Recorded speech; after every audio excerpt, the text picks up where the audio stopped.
سلام، خیلی خوش اومدید به کانال کتاب نجوا.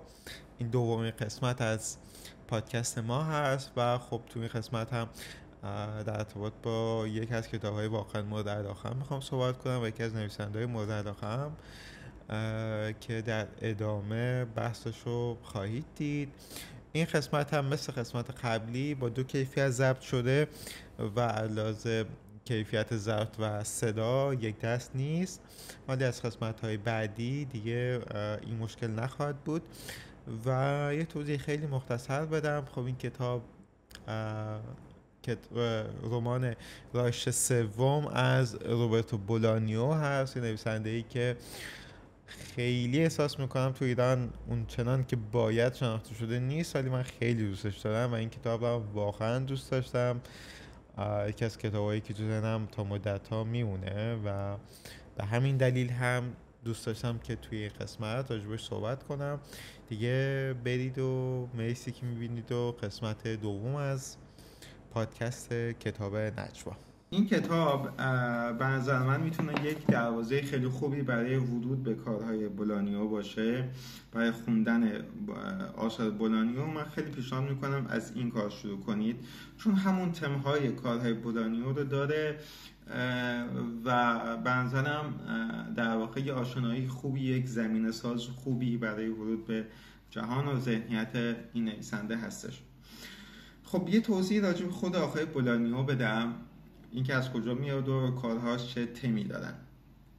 روبرتو بولانیو نویسنده شیلیایی هست، یک نویسنده فراری شیلیایی در واقع هست، در واقع تبعید شده شیلیایی هستش که قبل از حکومت پینوشه فعالیت‌های سیاسی داشته و عضو گروه‌های انقلابی شیلی بوده و بعد از حکومت پینوشه هستش که مجبور فرار از کشور میشه، چون جونش در خطر بوده. در واقع در لیست دستگیری به هر حال حکومت نظامی ژنرال پینوشه بوده و مثل خیلی از حالا نویسنده های شیلیایی اون دوره مجبور فرار از کشور میشه و به اسپانیا میاد و میره در بارسلونا در سکنا میگزیند و بقیه عمرش اونجا میمونه. جالبه بدونید که همه آثار داستانیشو توی بارسلون نوشته، یعنی از همینجا به بعد که خیلی هم نیست، اگر اشتباه نکنم 10 سال، شاید این حدود یک کمی شاید بیشتر زنده میمونه در واقع و توی میان سالگی بکنم توی 40 خورده سالگی در جوانی به نوعی در واقع میمیره. ولی تو همون 10 سالی که مشغول نوشتن هست خیلی مدام مینویسه و آثار زیادی منتشر کرده و آثارش خصوصا رمان‌هاش اکثرا حجم زیادی هم دارن، یعنی به خصوص 2666 و کارگان وحشی، اینها آثار مفصلی هم. مجموعه داستان‌های متعددی هم نوشته. در واقع اولین کاری که ازش به فارسی ترجمه شد یک مجموعه داستانی بود به نام آخرین غروب‌های زمین که انتشارات چشمه، اگر اشتباه نکنم خانم پونه میساقی ترجمه کرده بود. خیلی کتاب خوبی بود. خب اون کتاب اولین کتابی بود که من از بولانیو خوندم، بیشتر از 15 سال پیش میگذره، 15 سالی میگذره از چاپ اون کتاب و اون خط الان حالا توی خاطرم نیست، فقط یادمه که خیلی کار خوبی بود. اون خط که حالا مایی که به هر حال اصلا اسم بولانیو رو اون موقع نشناخته بودیم با اون کتاب آشنا شدیم، از اونجا دیگه اصلا بولانیو رفت جزو نویسنده مورد علاقه‌ام شد و در واقع هنوز هم خب کار زیادی داره که من نخوندم و احتمالش هست که توی ادامه کار کانالمون باز هم به کتابای بیشتری از بولانیو در واقع بپردازیم، امیدوارم ان شاءالله. و نویسنده خیلی خوب و جدیه در واقع. اگر که رمان خونه جدی هستین و به آثاری با تم سیاسی، جامعه شناسانه، تاریخی، روانشناسانه و روایت‌های جدید و مدرن علاقه دارید، روبرتو بولانیو رو من بهتون پیشنهاد میکنم. خب حالا بریم سراغ خود کتاب رایش سوم. راش سوم روایتش به یک آقایی میپردازه، در واقع اول شخص است، یک مرد آلمانی هست به نام ادو برگر که ایشون با دوست دخترش برای تعطیلات اومدن به یک شهر ساحلی در اسپانیا، اومدن به شهر کاستا براوا که در منطقه کاتالان اسپانیا هستش و این شهریه که این آقای ادو برگر در دوران کودکی و نوجوانی هر تابستان با خانوادهشون برای گذراندن تعطیلات تابستونی می اومدن به این شهر و حالا بعد از 10-12 سال برگشته به این شهر برای تعطیلات. این بار خب یک مرد بالغ هست و با دوست دخترش اومده اونجا خب یکم که میگذره ما متوجه میشیم که چی کار است این آقای ادو برگر. اول از همین که حالا شغل رسمی، شغلی که باش درآمد داره، کارمند یک شرکت برق هست در آلمان، فکر کنم در اشتوتگارت، اما دغدغه ذهنیش و وسواسش اون شغلش نیستش. در واقع چیزی که به نوعی حرفه اصلیش هست توی زندگی یک بازیه، انجام یک بازی جنگی هست، یک بازی جنگی تاریخی به نام راش سوم. این عنوان راش سوم که عنوان کتاب هست ابهامی داره، همزمان هم به دوران راش سوم در آلمان نازی اشاره داره و هم به این بازی تخته‌ای. اما این بازی در واقع من موقع خوندن این کتاب، حالا وقتی که در ادامه به ترجمه کتاب برسم توضیح بیشتری میدم، ولی هیچ توضیحی یعنی پانوشت خوبی باید مترجم قرار میداد این بازی راش سوم رو توضیح میداد. حالا من رفتم تو اینترنت جستجو کردم و راجعش اطلاعات گرفتم، فهمیدم که این یک بازی واقعی هست. در واقع این راش سوم یک بازیه که واقعا وجود داره، یه شرکتی اینو عرضه کرده قبلا و خیلی بازی کننده های حرفه‌ای داره و در واقع این آقای بولانیو قطعا با این بازی آشنا بوده و از این بازی الهام گرفته برای نوشتن این کتاب. این یه بازی تخته‌ای، در واقع بازی صفحه‌ای، بورد گیم استراتژیک جنگی تاریخی هست که تا اونجا که من فهمیدم انجامش و بازی کردنش سخته. یعنی در واقع تمام اون نیاز به استراتژی جنگی و برنامه‌ریزی جنگی داره و مثلا شما نیروهای جنگی مختلفی دارید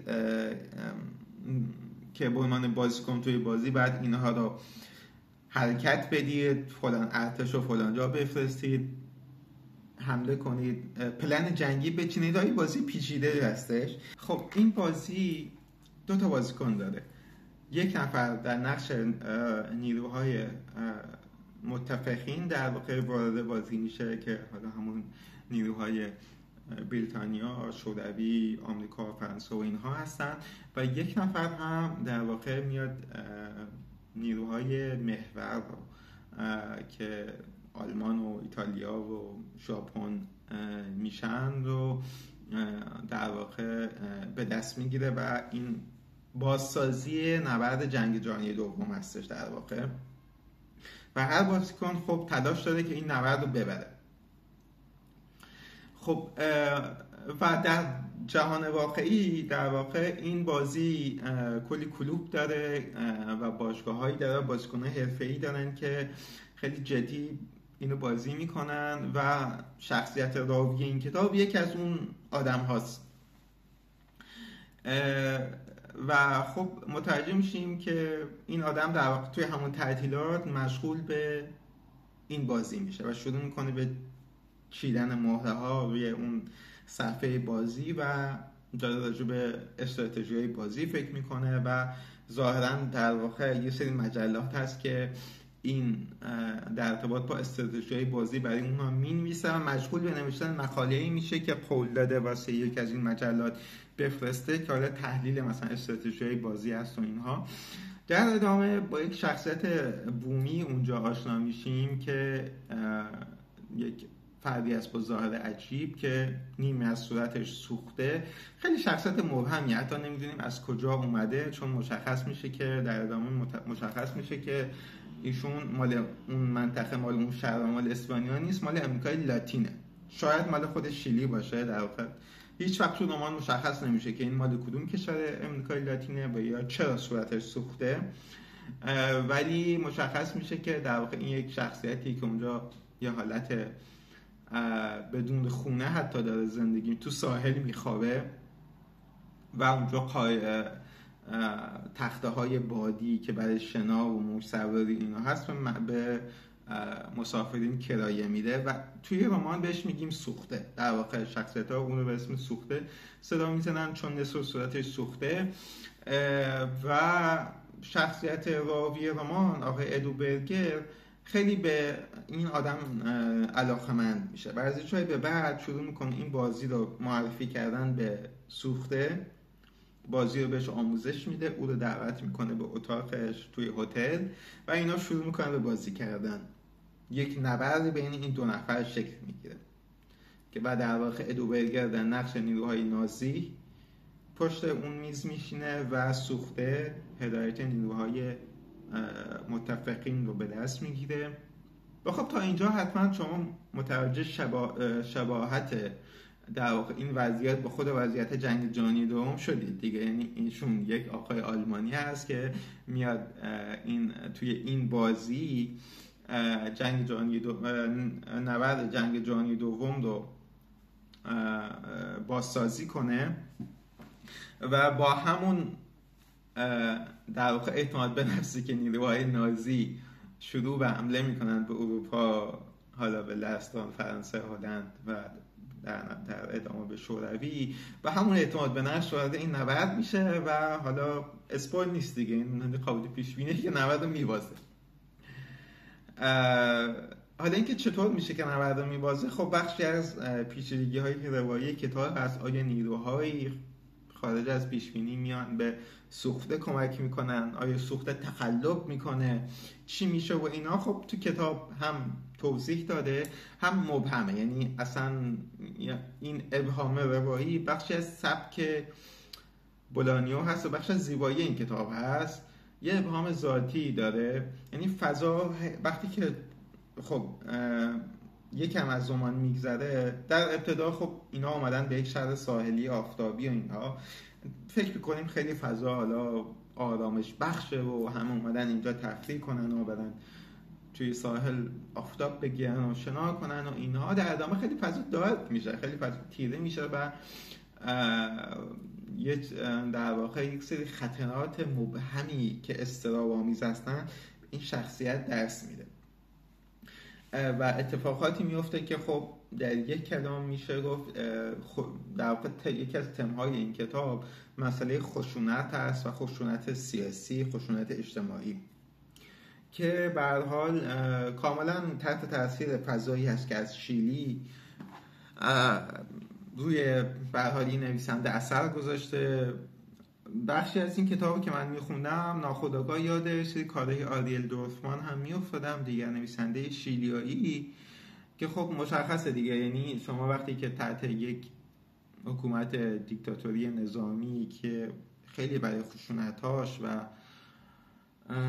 سرکوب و قتل و تجاوز و شکنجه و ناپدیدسازی‌های قهری آدم‌ها و مخالفین سیاسی خودش به شدت متاسفانه بدنام هست، حکومت ژنرال پینوشه، خب این نویسنده‌ای که از اونجا فرار کرده و میاد حالا میخواد تخلیه ذهنی کنه و آثار خودش رو با یک حدت و شدتی بنویسه رو کاغذ بیاره، خب این اصلا متن فضای کتابش ملتهب هست و تحت تاثیر اون خشونت هست. خب این راوی خیلی اصلا یک وسواس ذهنی راجع به خشونت داره، یعنی همیشه آماده درگیریه، چه درگیری ذهنی چه درگیری فیزیکی. یه وسواسی هم داره مثلا در ارتباط با یه وسواس مبهمی داره در ارتباط با تجاوز جنسی. مثلا همیشه انگار ترس اینو داره که یک تجاوزی اتفاق افتاده باشه یا حتی خودش مورد تجاوز قرار بگیره یا یکی دیگه، یک فرد دیگری رو مورد تجاوز قرار داده باشه. همش این پرسشو داره که آیا فلان شب توی که فلان اتفاق افتاد، آیا فلانی به بهمانی توی اون تاریک شب و اینا تجاوزی کرد یا نه. و این چه اتفاقاتی در نهایت تو این رمان میفته هیچ وقت 100% روشن نیست. یه ابهامی وجود داره که خیلی به کتاب عمق داده.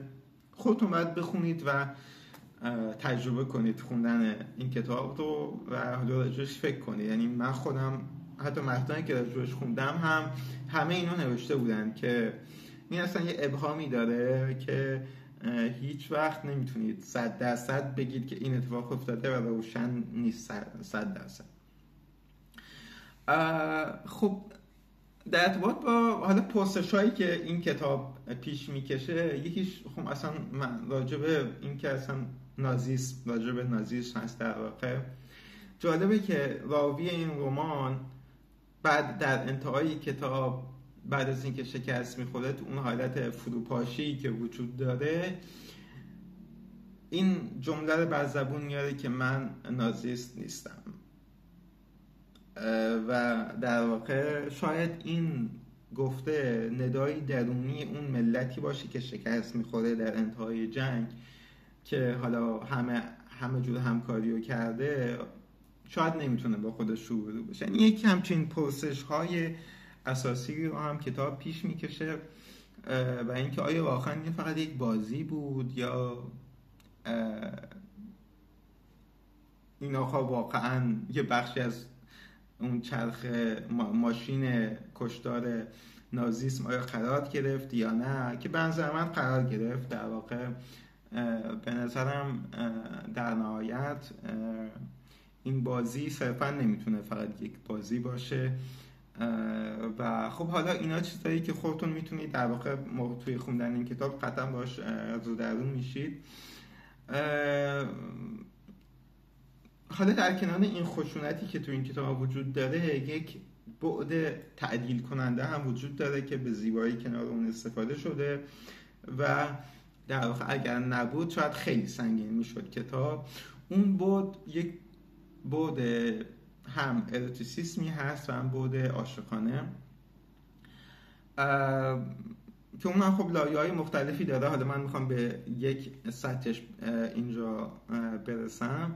یک شخصیتی توی کتاب وجود داره که در واقع مدیر اون هتلی هستش که اینها در اونجا اقامت دارن، که یک خانومی هست به نام فراو السه، که خب اول صحبتمون گفتم که این آقای ادوبرگر در کودکی با خانواده‌اش هر تابستون میومدن اونجا و از اون زمان یک کراشی به این خانم فراو السه که از خودش بزرگتر هست داده و حالا که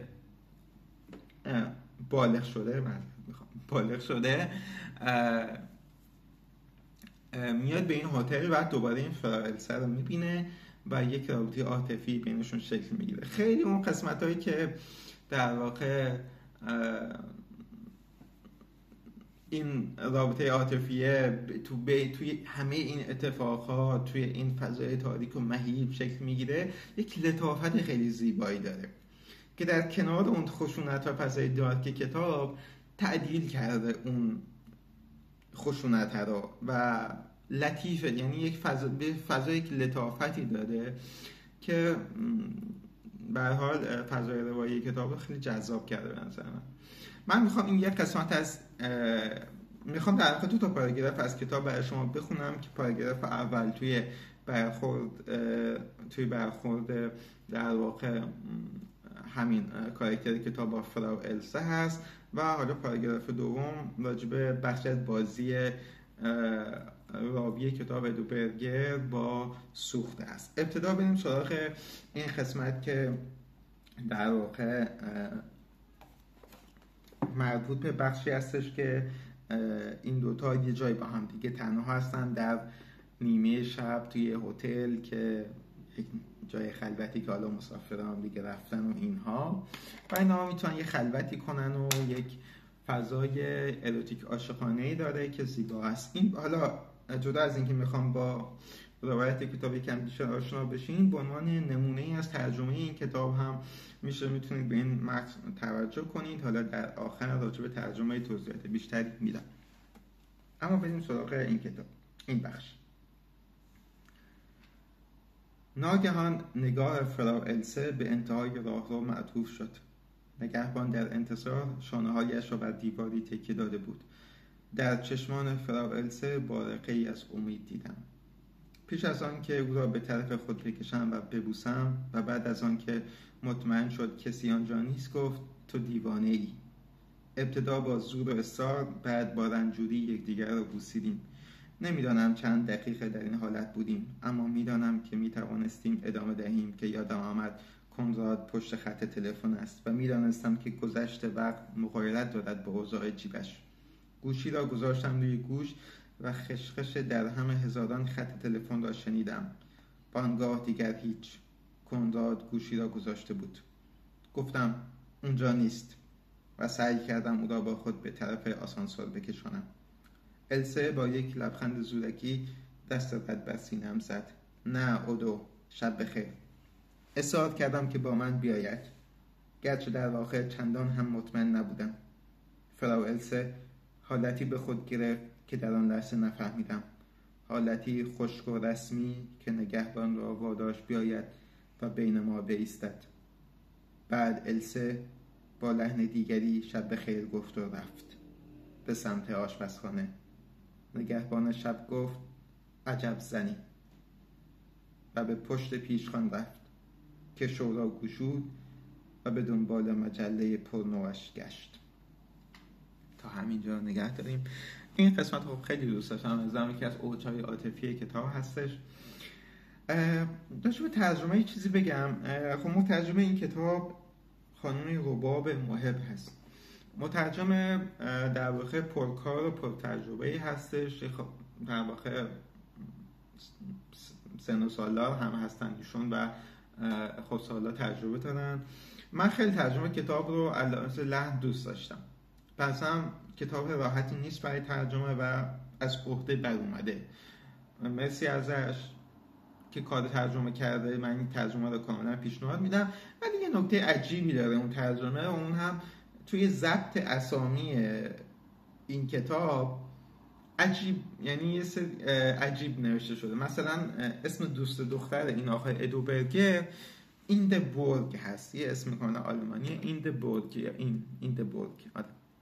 حالا به شکل عجیبی این اسم ایندبوری ترجمه کرده خانم محب و توی ادامه هم یه سری از اسمای خاص این نمیدونم اشتباه این ضبط عجیب اسامی توش هست. یعنی شما اگر انگلیسیش هم نسخه اصلیش هم سرچ بکنید ایندبورگ نوشته و بنظرم خب نمیفهمم چرا باید ایندبورگ رو ایندبوری بنویسین توی کتاب. یعنی فقط در مورد اسامی خاص من برام سوال بود در واقع که چرا اینجوریه، ولی این بعضا مهم نیست اصلا شما اسم خاص و هر چی دوست داشتید یه چیز دیگه بخونید اصلا.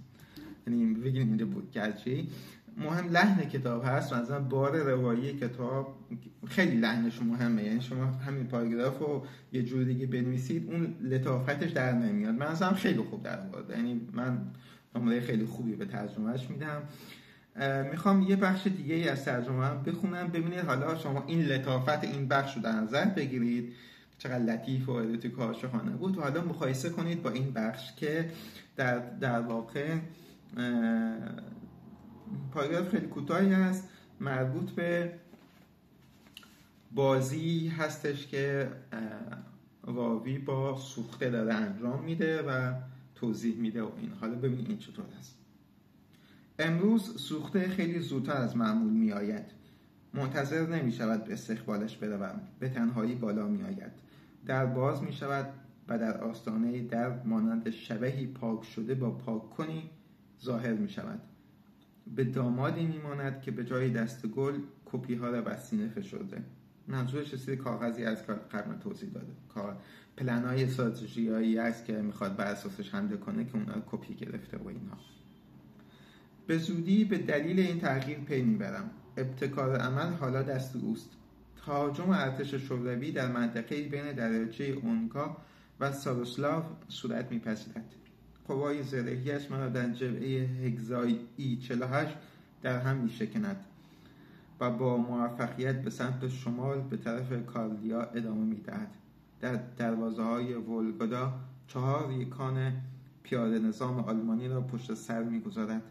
با این اقدام اینک این جناح چپ ارتش آلمان است که رو به کوبیسشوف و کازان که کاملا بی‌حفاظه است عرصه را تنگ می‌کند.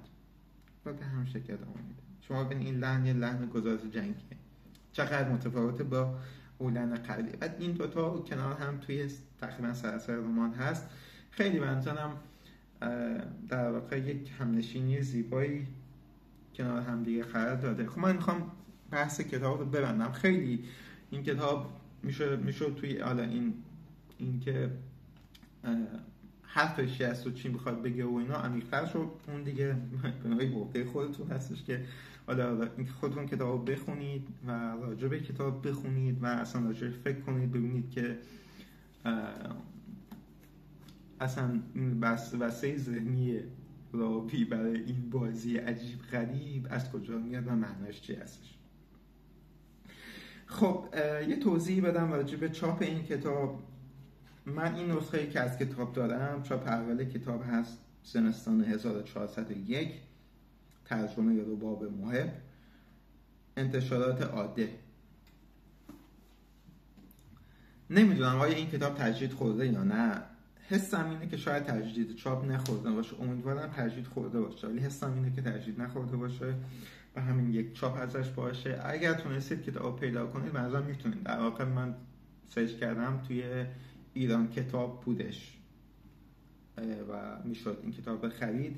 خیلی پیشنهاد میدم کتاب رو بخونید، امیدوارم کتاب رو بخونید. اگر خوندید خیلی ممنون میشم که نظرتون رو این پایین برای ما ثبت کنید و کلا اگر کلیپ رو تماشا کردید ممنون میشم که نظر بدید، انتقاد پیشنهادی دارید بدید.